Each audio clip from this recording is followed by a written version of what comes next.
Hola, esto es Tiempo de Letras. Hoy nos acompaña el profesor Delfín Grueso, autor del libro Identidades colectivas y reconocimiento. Profesor, cuéntenos de dónde surge la idea para realizar este libro. Podríamos decir que este libro brota de dos procesos. Un proceso macro, que es aquel que se inició en el doctorado de Humanidades, básicamente con profesores, del cual ya emergió antes un libro que ya fue publicado en Colombia y en México. Es un libro de investigadores. Y este es el libro de la comunidad más de Univalle, estudiantes y profesores, que recoge, complementa, profundiza y contextualiza lo que se hacía un poco en el otro libro. Y por otra parte es el resultado de un proyecto de investigación que dirigimos la profesora Gabriela Castellanos y yo. En este proyecto de investigación participaron 3 estudiantes del doctorado, 5 estudiantes de la maestría en filosofía y una estudiante del pregrado de sociología.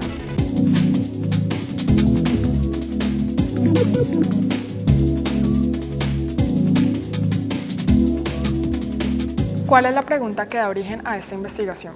Hay un proceso político y académico en el mundo contemporáneo y es el creciente impacto de lo que se ha de llamar los colectivos identitarios, es decir, los colectivos articulados en torno a etnias, a género, a, entre comillas, raza, cultura, religiones y orientación sexual.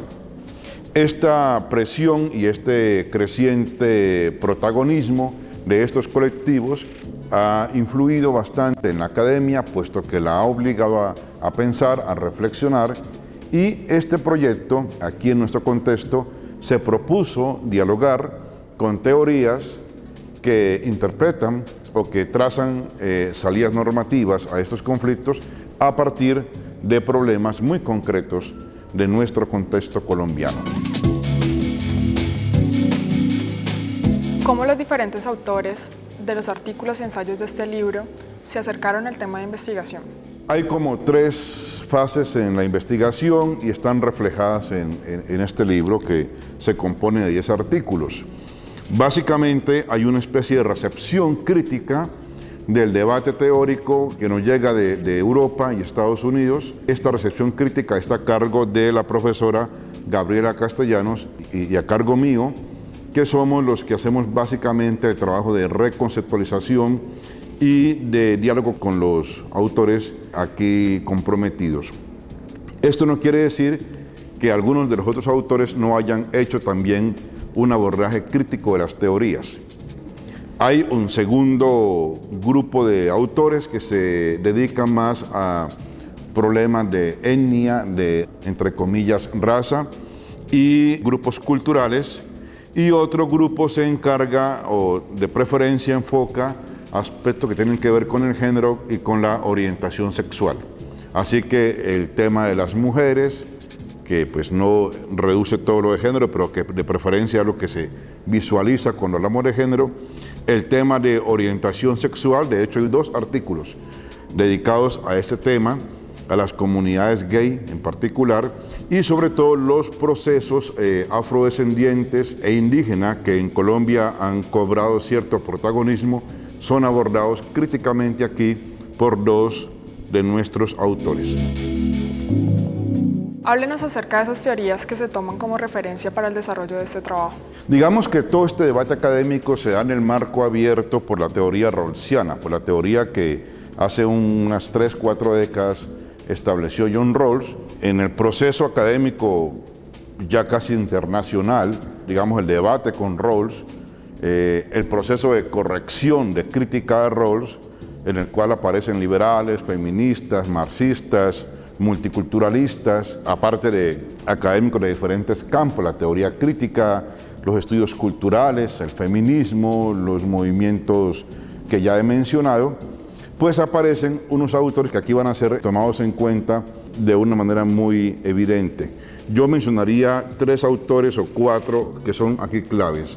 Uno que necesariamente no es contemporáneo, digamos, no de estos últimos años, pero es un clásico ya casi ineludible, que es Michel Foucault. Foucault aparece aquí reinterpretado a través de autores como básicamente Judith Butler, una norteamericana. Hay un elenco de autores canadienses como Will Kymlicka y Charles Taylor. Debate muy interesante entre unas autoras norteamericanas, Nancy Fraser y Iris Marion Jung, en debate con un alemán que es Axel Honneth, y por supuesto la figura de Jürgen Habermas, que va a aparecer aquí en este debate muy centradamente.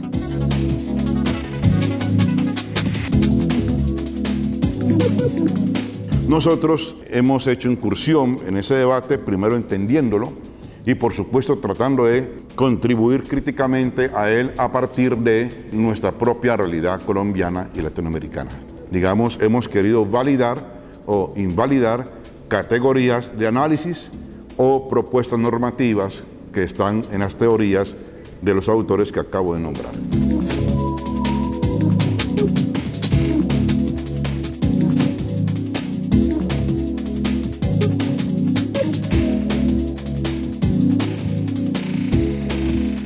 Al hablar acerca de etnias, género, sexualidad, estamos hablando también de identidad. ¿Cómo se aproxima este concepto de identidad? Digamos que la categoría moral política central aquí es la categoría de justicia. En buena parte el proyecto se llamó Justicia e Identidades Colectivas. Las identidades colectivas están tratando de demandar algún tipo de reconocimiento a su identidad, y algunas teorías han propuesto que este reconocimiento es una forma de hacer justicia a las comunidades, a las identidades. Que la justicia no se reduce a repartir cargas y beneficios dividibles y repartibles como cosas, sino algo que usualmente no entenderíamos que se puede distribuir, que es el reconocimiento.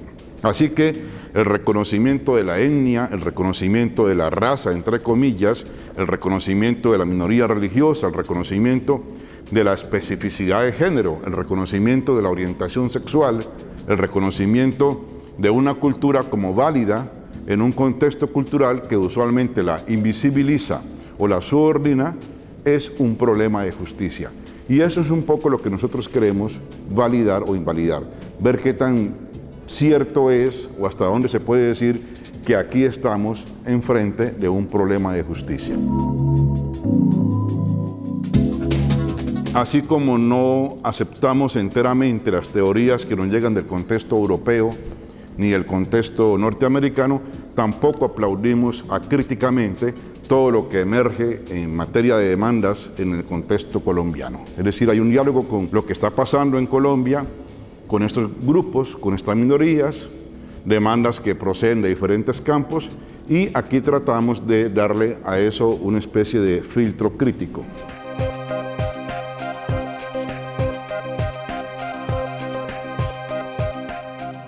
Transporte urbano sostenible y calidad de vida para los municipios de Colombia. Autores: Rolf Möller, Dolly Beltrán Arcila, Fernando Jiménez Duque.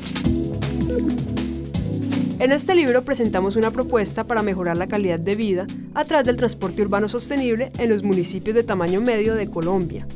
Nos centramos en los municipios con poblaciones desde 10.000 hasta varios cientos de miles de habitantes. Tiempo de Letras es una producción del programa editorial de la Universidad del Valle. Libros de medicina, matemáticas, química y todas las ciencias. Libros de historia, sociología, música, pintura y las otras artes y humanidades, además de novela, poesía, cuento y todos los géneros literarios. En la editorial de la Universidad del Valle encuentras todo el conocimiento que necesitas.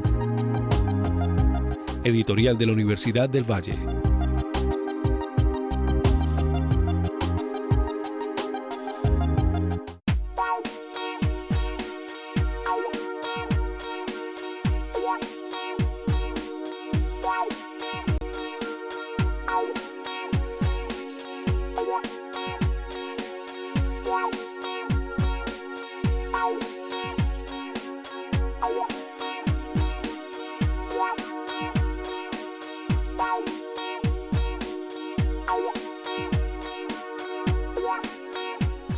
Libros de medicina, matemáticas, química y todas las ciencias. Libros de historia, sociología, música, pintura y las otras artes y humanidades, además de novela, poesía, cuento y todos los géneros literarios. En la editorial de la Universidad del Valle encuentras todo el conocimiento que necesitas. Editorial de la Universidad del Valle.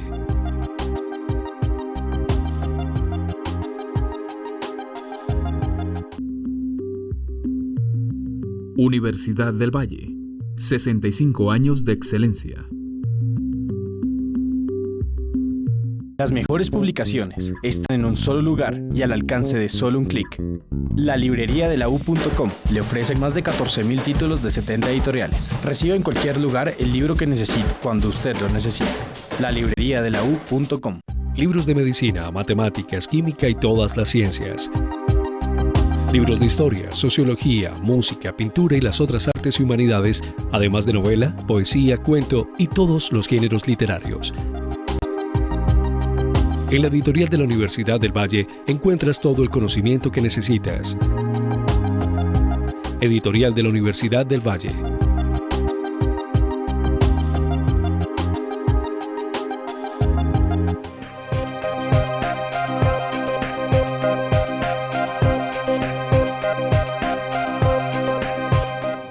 ¿Es la mente no lineal? Autora Rebeca Puche Navarro. Este libro es el resultado de una especie de experimento que emprendieron estudiantes y profesores del doctorado en psicología. Se trataba, a lo largo de varios semestres, de trabajar los sistemas dinámicos no lineales y desde esa plataforma repensar la psicología del desarrollo. Tiempo de Letras es una producción del programa editorial de la Universidad del Valle.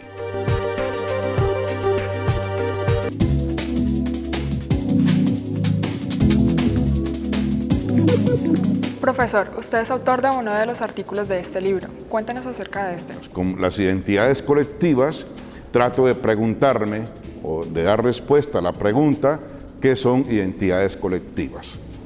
Y es un artículo que tiene esa dimensión, trato de discutir con diferentes formas de definirlas, ver su dimensión descriptivo-teórica y su dimensión ético-política, y esa es mi contribución al libro. Creo que fue una propuesta, fue un ensayo que se lanzó al comienzo del proyecto, que fue muy discutido, que tuvo muchos cambios, que se enriqueció mucho del aporte de estudiantes y del aporte de la profesora Castellanos y también de otros académicos que leyeron el texto, y está reflejado, porque las categorías que yo aquí propongo, por ejemplo la categoría de minorías orgánicas y sectores negativamente diferenciados, va a estar reflejada en el resto del texto, en los otros artículos de los otros autores, unos porque la acogen y otros porque toman distancia de ella, de esa distinción. Usted en su artículo desarrolla una categoría teórica y otra que tiene que ver con lo ético y lo político. Cuéntenos acerca de esto. En la parte conceptual o categorial mejor, yo propongo una distinción que considero clave entre todos esos colectivos identitarios, distinguir lo que quiere, digamos, los colectivos que emergen a partir de lo que llamo yo minorías orgánicas, de aquellos que emergen a partir de lo que llamo yo sectores negativamente diferenciados. Por minorías orgánicas yo entiendo básicamente grupos religiosos, etnias y culturas regionales. Y por sectores negativamente diferenciados entiendo las mujeres, los sectores raciales, entre comillas, los gays, básicamente. Y trato de mostrar que las dinámicas que se generan a partir de estos grupos son, en virtud de esta distinción, totalmente distintas. Eso pues un poco en la parte comprensiva de lo que ocurre a nivel de la formación de los grupos, sus dinámicas, su forma de plantear las demandas. Ahora, en la validación ética política de las demandas, yo planteo, grosso modo, que los sectores negativamente diferenciados, básicamente sectores raciales, sectores gay y el sector de género, básicamente las mujeres, aunque las dos categorías no son sinónimos, tienen una mayor capacidad de articularse a agendas políticas y reivindicativas mucho más comprensivas. Esto quiere decir agendas que se preguntan por la justicia social como un todo, en tanto que Las minorías orgánicas suelen estar, aunque no siempre, más ancladas en la defensa de posiciones y en la defensa de identidades. Esto quiere decir además que es más fácil para las minorías orgánicas caer en lo que hemos llamado críticamente un esencialismo identitario. Es decir, la defensa de una identidad como si esa fuera, primero, un bien en sí mismo y segundo, como si la identidad no debiera de cambiar. En tanto que, por el contrario, los sectores o los grupos o los movimientos que se generan a partir de lo que llamo yo sectores negativamente diferenciados, por su precaria existencia como colectividad previa a la definición, tienen que articularse en agendas reivindicativas que pueden ser políticamente tramitadas para toda la sociedad y pueden comprender más fácilmente las injusticias que viven otros sectores y no anclarse en su propia defensa de una etnia, de una identidad, de una religión, que tiene, en el caso de estas últimas, un carácter más conservador. En otras palabras, yo le concedo una capacidad transformativa mayor a los movimientos generados a partir de los sectores negativamente diferenciados. Profesor, siendo usted filósofo, ¿de qué manera se aproxima a temas como la orientación sexual, el género y la etnia? Los filósofos aparentemente nos ocupamos de otras cosas. Hablar demasiado de género, de orientación sexual, de raza y de etnia no suele ser algo que los filósofos, por lo menos en algunas tradiciones académicas, hagan. Por ejemplo, en la tradición académica norteamericana no es bien visto. Esto es un poco los temas propios de estudios culturales, o de la antropología, la historia, la disciplina jurídica, pero no de la filosofía.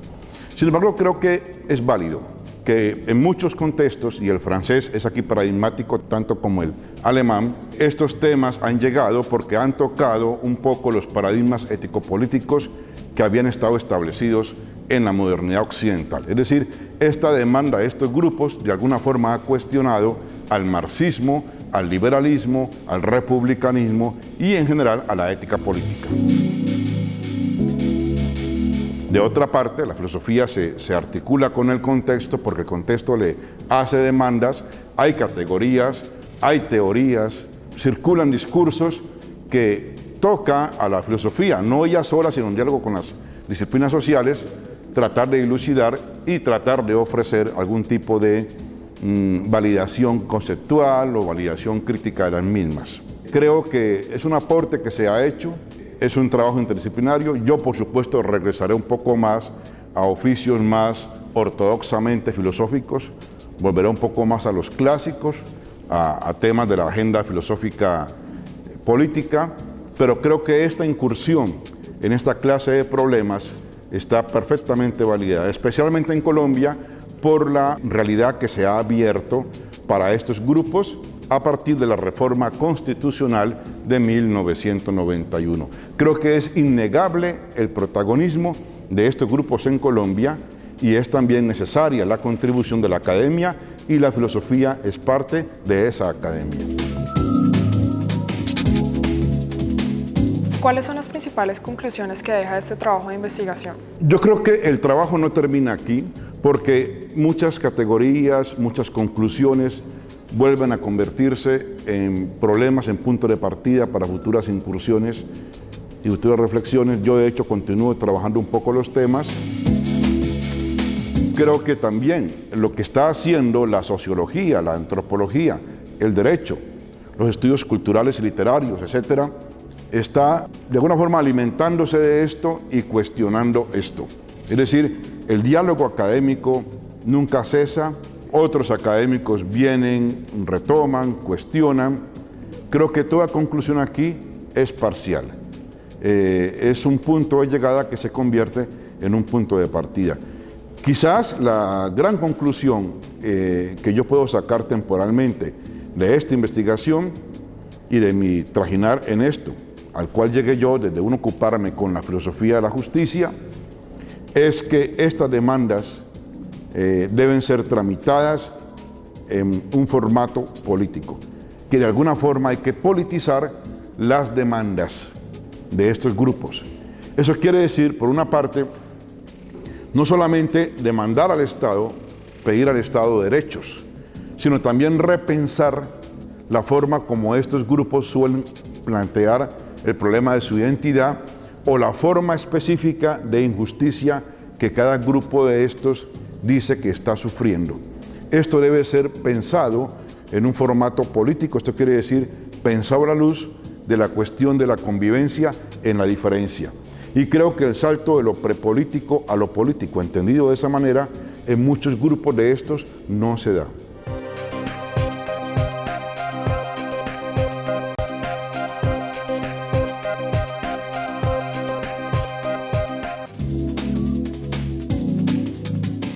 El monstruo en el hueco.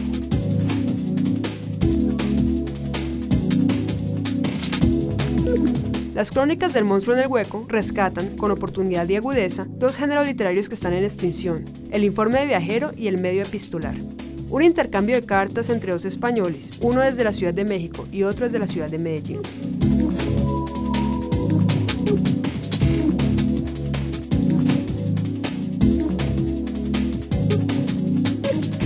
Tiempo de Letras es una producción del programa editorial de la Universidad del Valle. Libros de medicina, matemáticas, química y todas las ciencias. Libros de historia, sociología, música, pintura y las otras artes y humanidades, además de novela, poesía, cuento y todos los géneros literarios.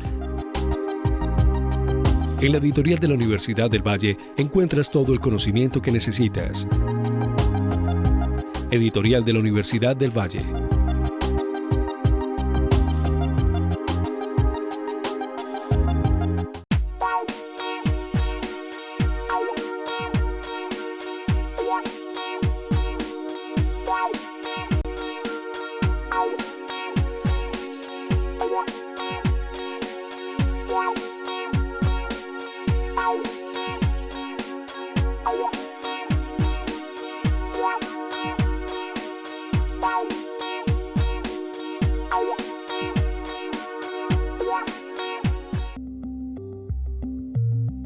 Universidad del Valle. 65 años de excelencia. Libros de medicina, matemáticas, química y todas las ciencias. Libros de historia, sociología, música, pintura y las otras artes y humanidades, además de novela, poesía, cuento y todos los géneros literarios. En la editorial de la Universidad del Valle encuentras todo el conocimiento que necesitas. Editorial de la Universidad del Valle.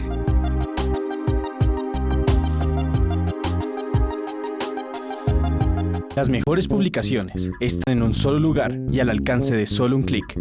La librería de la U.com le ofrece más de 14.000 títulos de 70 editoriales. Reciba en cualquier lugar el libro que necesite, cuando usted lo necesite.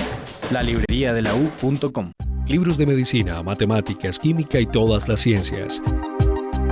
Libros de historia, sociología, música, pintura y las otras artes y humanidades, además de novela, poesía, cuento y todos los géneros literarios.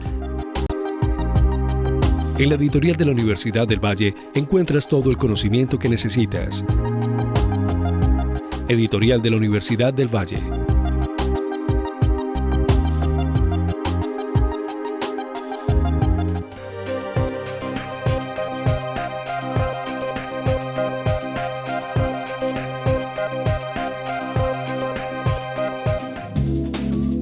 El conocimiento social en convivencia desde los escenarios de la educación popular. Autor: José Leal Borrero.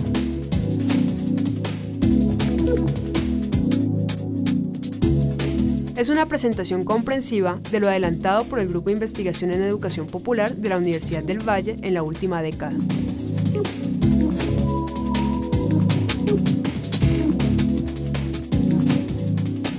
Tiempo de Letras es una producción del programa editorial de la Universidad del Valle. Nací en un pueblo de la sabana cundiboyacense, de la sabana de Bogotá básicamente, en Choachí, aunque me crié en el norte del Cauca. Llegué a Cali más o menos en 1980 para iniciar mis estudios formales de la universidad. Después hice mi ciclo en los Estados Unidos, donde terminé mi fase doctoral.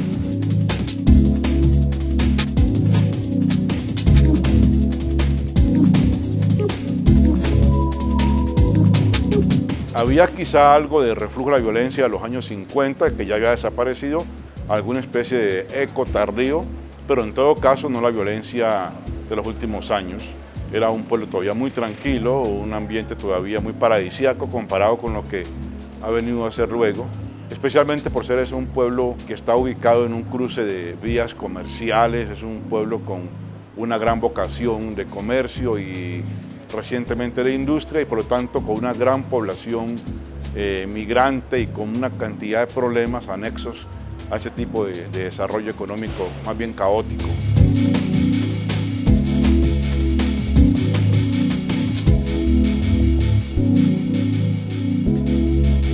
Bueno, evidentemente la filosofía no llega a mí por influencia del colegio. Debo decir que en mi contexto había otras cosas más importantes que la filosofía y que las humanidades. Mi colegio especialmente formaba muy bien a la gente en las áreas de las matemáticas, las ciencias naturales, pero no en las humanidades.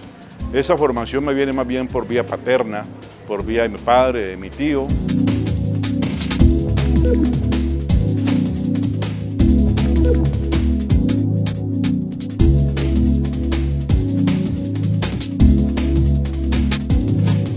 Bueno, en contextos latinoamericanos y africanos y asiáticos, la filosofía no tiene una larga tradición. En Colombia tampoco, y las tradiciones que se han logrado un poco aquí medio asentar, en un comienzo fueron muy dogmáticas, después cuando hubo un poco de lecturas refrescantes, fueron muy caóticas. Yo diría que en Colombia los estudios filosóficos formales, rigurosos, no tienen una edad mayor de 50 años.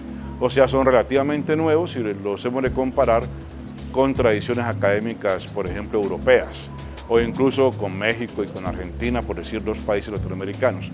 Pese a eso, yo creo que la filosofía en Colombia ha venido afirmándose, de alguna forma hay cierta salida internacional de nuestros académicos, creo que estamos madurando bastante, que nuestros filósofos están siendo reconocidos y también creo que Colombia comienza a reconocerlos, que la vida académica ha logrado cierta madurez y que por lo tanto ciertas disciplinas comienzan a darse cuenta que en sus fases más elaboradas tienen que dialogar con los filósofos, tanto los químicos, los matemáticos, los físicos, como los antropólogos, sociólogos, politólogos y juristas, finalmente en cierto nivel tienen un diálogo con la filosofía.